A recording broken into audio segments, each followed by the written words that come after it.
জয় জগন্নাথ জয় জগন্নাথ।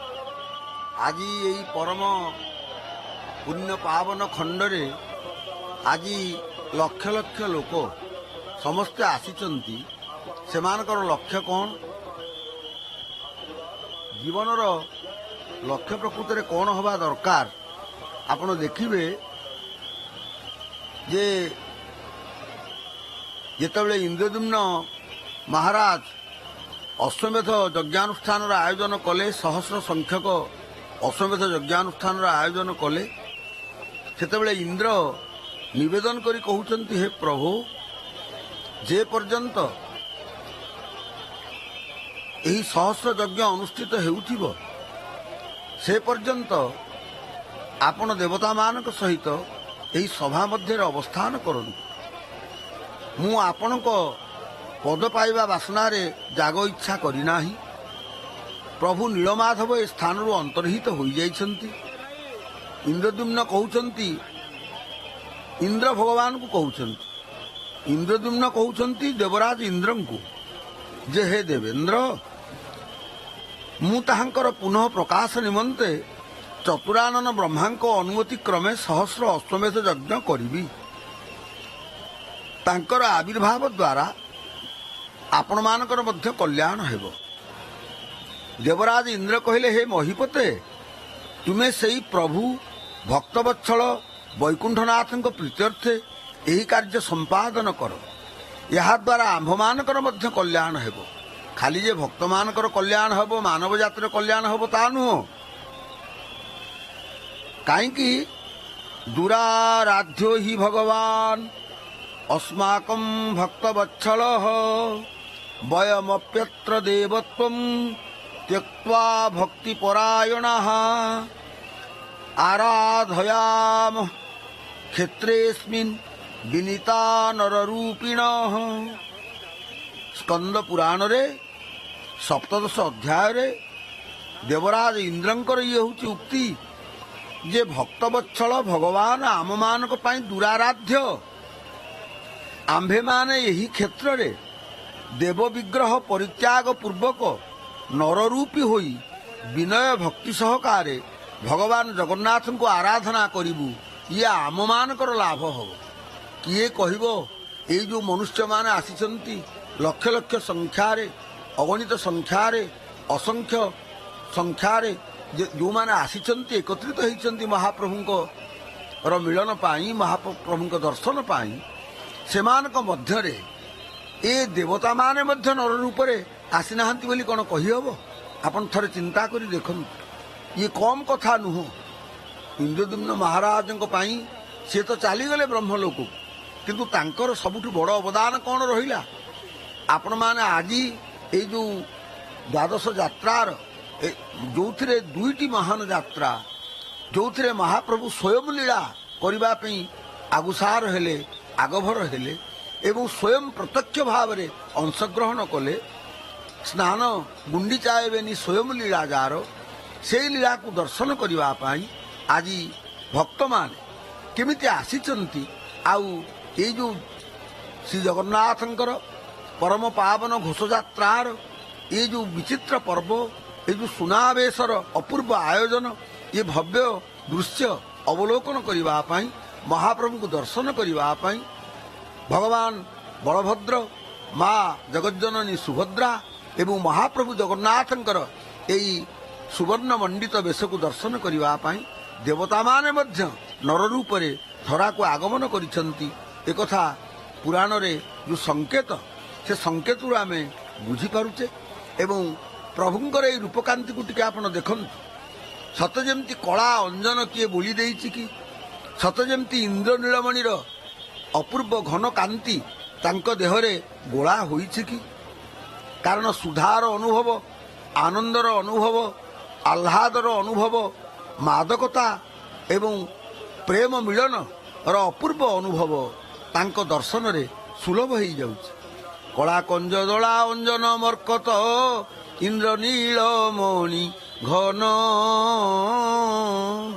ସୁଧାନନ୍ଦ ଆହ୍ଲାଦ ମାଦକ ଶୃଙ୍ଗାର ପ୍ରେମ ମିଳନ ଗୋ ପୁଣି ସତେ ଯେମିତି ମନେ ହେଉଛି ଯେ ସୌନ୍ଦର୍ଯ୍ୟ ରୂପକ ଯେଉଁ ସମୁଦ୍ର, ସେଇ ସୌନ୍ଦର୍ଯ୍ୟ ରୂପକ ସୌନ୍ଦର୍ଯ୍ୟକୁ ମନ୍ଥନ କରି କରି ସେ ନିଜକୁ ସେଥିରୁ ସମୁଦ୍ଭୂତ କରିଅଛନ୍ତି। କାରଣ ଶୋଭା ସମୂହ ମନ୍ଥା ଲବଣୀ, ସତେ ଯେମିତି ସୌନ୍ଦର୍ଯ୍ୟ ରୂପକ ସେଇ ସମଗ୍ର ପାରାବାର ଭିତରୁ ଯେଉଁ ଘନ ମଥିତ ସାର ଅଂଶ ଏବଂ ଏ ସୃଷ୍ଟିର ସକଳ ଶ୍ରେଷ୍ଠତା, ଶ୍ରେଷ୍ଠ ଲାବଣ୍ୟ ଯେମିତି ବୋଳା ହେଇଯାଇଛି। ଆଉ ସିଏ ତ କାହା ଦ୍ୱାରା ନିର୍ମିତ ହେଇନାହାନ୍ତି, କିନ୍ତୁ ତାଙ୍କର ଏଇ ଯେଉଁ ମୋହନ ମନ୍ତ୍ରକୁ ଆପଣ ଅନୁଭବ କରନ୍ତୁ। ଏଇ ମୋହନ ମନ୍ତ୍ର ଯେମିତି ଜୀବନ୍ତ ହେଇଯାଇଛି।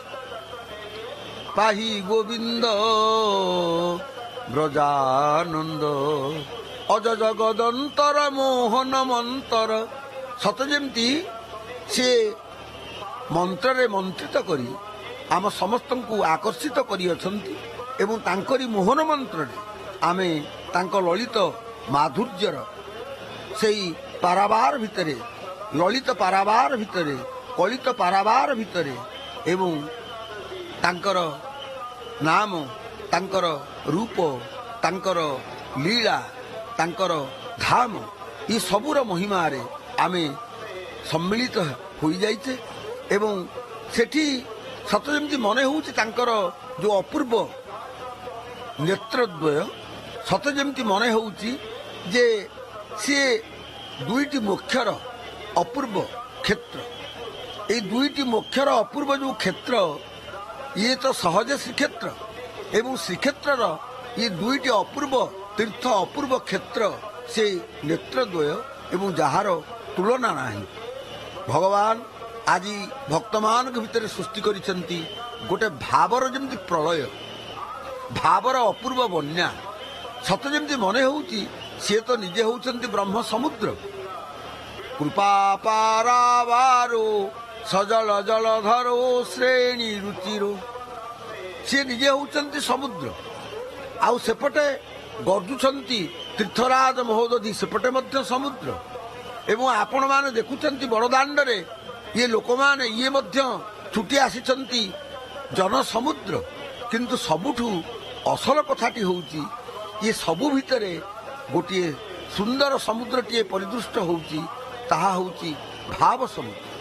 ଭାବ ନେତ୍ରେ ଥରେ ଚାହାଁରେ ବନ୍ଧୁ, ଭାବ ନେତ୍ରେ ଥରେ ଚାହାଁ।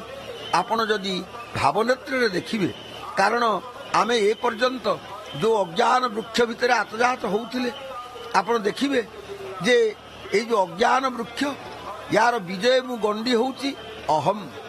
ୟାର ଶାଖା କିଏ ନା ଆମେ ଅର୍ଜନ କରିଥିବା, ଆମ ଦ୍ୱାରା ଅର୍ଜିତ ହୋଇଥିବା ଆମର ଜମି ବାଡ଼ି ଘର ଦ୍ୱାର, ଇଏ ହେଉଛି ତାର ଶାଖା।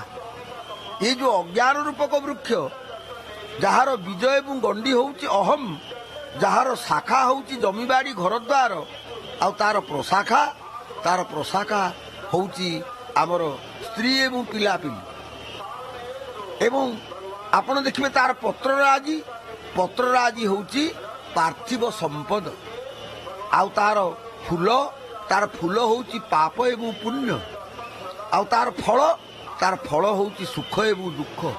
ଏଇ ଯେଉଁ ପାର୍ଥିବ ସୁଖର ବୃକ୍ଷ, ତାର ଭ୍ରାନ୍ତିରେ ଏପର୍ଯ୍ୟନ୍ତ ବିଳାସ କରୁଥିବା ଯେଉଁ ଜନମାନସ, ଆହା, ଆଜି ଈଶ୍ୱରୀୟ ଜ୍ଞାନକୁ ବ୍ୟବହାର କରି ସେ ସଂସାର ବୃକ୍ଷକୁ ଛେଦନ କରିବାର ଆକାଂକ୍ଷା ପୋଷଣ କରି ସେ ଧାଇଁ ଆସିଛି ଏହି ପୁଣ୍ୟ ପାବନ କ୍ଷେତ୍ରକୁ ମହାପ୍ରଭୁଙ୍କର ରାଜରାଜେଶ୍ୱର ବେଶ ଦର୍ଶନ କରି ନିଜକୁ ପବିତ୍ର କରିବା ପାଇଁ ଏବଂ ନିଜ ଅନ୍ତରକୁ ଏବଂ ନିଜର ସମଗ୍ର ହୃଦୟକୁ ଶୁଦ୍ଧ କରିବା ପାଇଁ ଏବଂ ଏ ସଂସାରକୁ ଭୁଲି, ଏ ସଂସାରକୁ ବିସ୍ମରି ଦେଇ ଭଗବାନଙ୍କର ସ୍ମରଣରେ ଲୟଲୀନ ହେବା ପାଇଁ, ତଲ୍ଲୀନ ହେବା ପାଇଁ।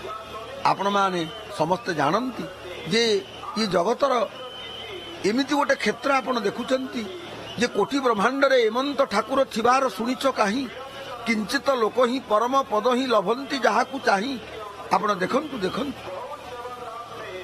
ଏଠି ଯେଉଁ ଲୋକମାନେ ଗତି କରୁଛନ୍ତି, ଆପଣ କହିବେ ଯୁଆଡ଼େ ବୋଲି ସିଆଡ଼େ ବୁଲୁଛନ୍ତି, ଆରେ ଯୁଆଡ଼େ ବୋଲି ସିଆଡ଼େ ବୁଲିଲେ ମଧ୍ୟ ସେମାନେ ପରିକ୍ରମା କରୁଛନ୍ତି ଭଗବାନଙ୍କୁ। ଆପଣ ଶ୍ରୀକ୍ଷେତ୍ରର ଯେକୌଣସି ପ୍ରାନ୍ତରେ ବୁଲନ୍ତୁ, କିଛି ଯାଏ ଆସେ ନାହିଁ। କରୁଥିଲେ ଗତି ପରିକ୍ରମା ମତି। ଆପଣ କହିବେ ଲୋକ ଗୁଡ଼ାକ ଇଆଡ଼େ ସିଆଡ଼େ କ'ଣ ବୁଲୁଛନ୍ତି ମ? ନାଇଁ ନାଇଁ, ସେ ଯୁଆଡ଼େ ବୁଲିଲେ ମଧ୍ୟ ସେ ଭଗବାନ ଜଗନ୍ନାଥଙ୍କୁ ପରିକ୍ରମା କରୁଛନ୍ତି। ଇଏ ଲୋକ ଗୁଡ଼ାକ ଏଣୁ ତେଣୁ କ'ଣ ବକ ବକ ବକ ବକ ହଉଛନ୍ତି ମ? ଆରେ ନାଇଁ ନାଇଁ, ଇଏ ବକବାଜି ନୁହଁ, ଇଏ ବକ ବକ କଥା ଏଠି କିଛି ନାହିଁ। କରୁଥିଲେ ଗତି ପରିକ୍ରମା ମତି କହିବା ସ୍ତୁତି ପରାଏ। ଯିଏ ଏଠି ଯାହା କହୁଛି ବକର ବକର ହଉଛି, ସେ ସବୁ ହଉଛି ଭଗବାନଙ୍କର ସ୍ତୁତି। କରନ୍ତେ ଆହାର ଯେତେ ଦ୍ରବ୍ୟମାନ ହବିଷ୍ୟ କର୍ମକୁ ପାଏ। ଆପଣ କହିବେ ଆଜ୍ଞା ସେ ସେଠି କ'ଣ ଖାଇଲା? ସେଠି ବରା ଖାଇଲା, ସିଙ୍ଗଡ଼ା ଖାଇଲା, ଗୁଲଗୁଲା ଖାଇଲା। ଆରେ ଇଏ ସମଗ୍ର ପରିମଣ୍ଡଳ ଭିତରେ ଇଏ ଶ୍ରୀକ୍ଷେତ୍ର, ଏଠି ସିଂହଦ୍ୱାର ଠାରୁ ଗୁଣ୍ଡିଚା ଘର, ଇଏ ମନ୍ଦିର ପ୍ରାଙ୍ଗଣ, ଭଗବାନଙ୍କର ଇଏ ଅପୂର୍ବ ଲୀଳା ପ୍ରାଙ୍ଗଣ। ଆପଣ ଏଇ ମୈତ୍ରୀ ବଡ଼ଦାଣ୍ଡରେ ଯାହା ଖାଆନ୍ତୁ, କିନ୍ତୁ ତାହା ହବିଷ୍ୟାନ୍ନ ଭୋଜନ।